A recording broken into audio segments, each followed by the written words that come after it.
What's up, guys? Welcome back to the channel. Welcome back to the Bianconeri zone. And there is some breaking news because we have, or Giuntoli has secured the signing of Kolo Muani from PSG until the end of the season. Mota has another option, or just an option, like an option that's fit enough to play games up top. We only played with Vlahovic, and he's been playing awfully bad, and there's no Milik. Nobody knows where Milik is. So we needed an option up there, and he found that option. He found that option in Kolo Muani from PSG. And we will get into that, and all what it could mean for the club. But first off, smash the like button. Let's get to at least over 100 likes. Should be easy for a breaking news story. So hit that like button, subscribe to the channel, and let's talk about what it could mean for Vlahovic, Mota, and just the team in general.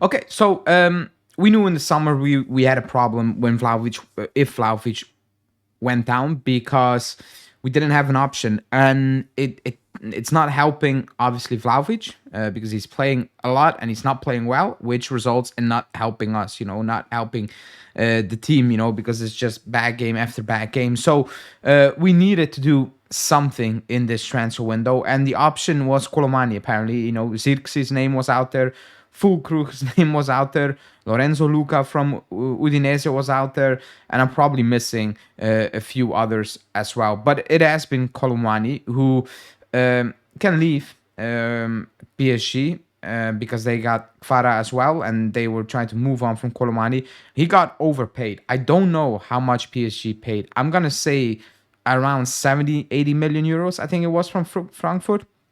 They overpaid like crazy, and that is always my point when I judge players. It's not about the price tag. It's just purely based on their performances and what I think about a player, because the price tag, it's on the club, and PSG have paid ridiculous money for a lot of players in the past.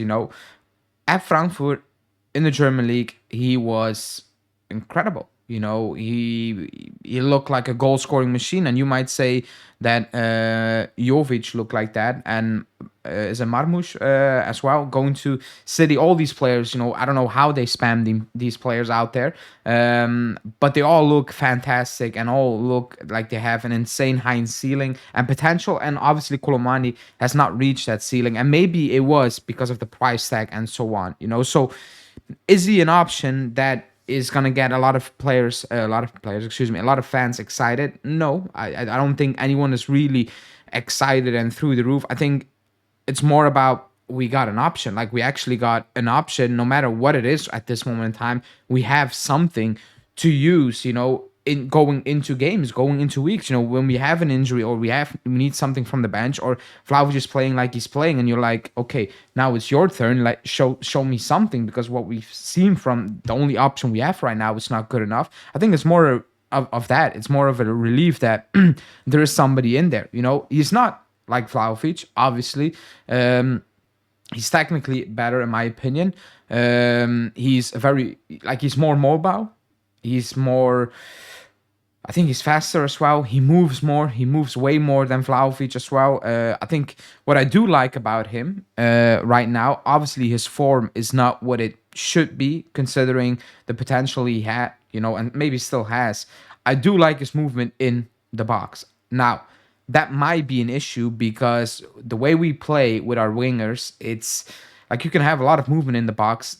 The wingers we have love to cut inside and take a shot here and there. So it's gonna be an adaptation. You cannot play the same way you want to play, like you did with Vlahovic, with a Kolo Muani. Otherwise, it will flop again. It will flop. It will result in very few goals and very frustrated moments and games, and fans not being happy again, and results not coming your way because you're not scoring enough, basically. So you're gonna need to figure it out, how you want to play with Kolo Muani rather than you did with Vlahovic. But it's good that there's competition. I don't think Mota is a coach who is just going to play Vlahovic week in, week out just because he's Vlahovic. Also because I think he knows, and the club obviously speaks with him, that the contract talks are not going the way they should be. Now, you cannot sit him on the bench, Vlahovic, basically, and, plummet his value completely. However, you can also not jeopardize your season. So if he's not playing well, you're going to play Kolo Muani as well, So I don't think there will be an issue about, oh, he's going to just be, he's just going to be a backup and that's it. I don't think that fear should be there. I think that's not the case.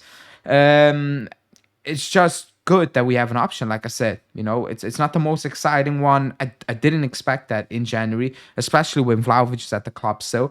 If you move on Vlahovic in the summer, you're going to make that big decision in the summer, or you're going to plan to make, you're going to plan ahead and make the big change in the summer and be like, okay, Vlahovic is gone. We want to bank our future on player X, and maybe that's why you just loan Kolo Muani until the season. Maybe I have an option as well, like whatever. But it's more about, okay, let's postpone basically what we want to do in the summer, but we cannot do right now. That is moving on Vlahovic potentially, and potentially breaking the bank for a player that you think is deemed good enough to take on that role, for now and the future ahead of you. So it's a quick fix, which I think we all were expecting right now as well. So I'm cool with it. There are not a lot of options out there. I don't know what else we could have done, to be honest. Like the players we got linked with, it's not that they are from an insane type of level or excitement or like everybody's belief in that player.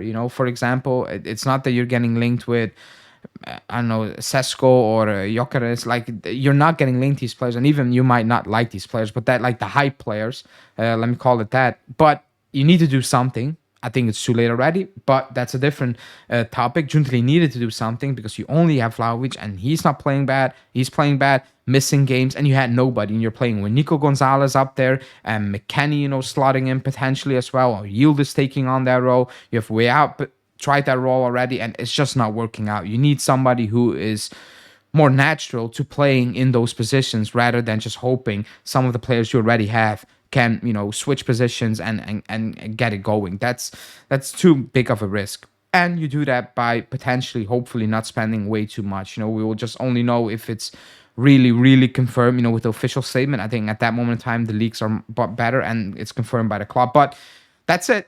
He's coming. Let me know in the comments what you think about the player, about the deal, and also what it could mean, for us right now in the near future, from now until the end of the season, and also what it could mean potentially for Vlahovic, because not about the transfers, but for him playing time. Do you think Mota is going to make that decision, to say, okay, I'm going to bench you because you're not playing well. You might get a shot, but also Kolo Muani gets a shot. Let me know in the comments, like the video, and I will speak to you soon. Ciao.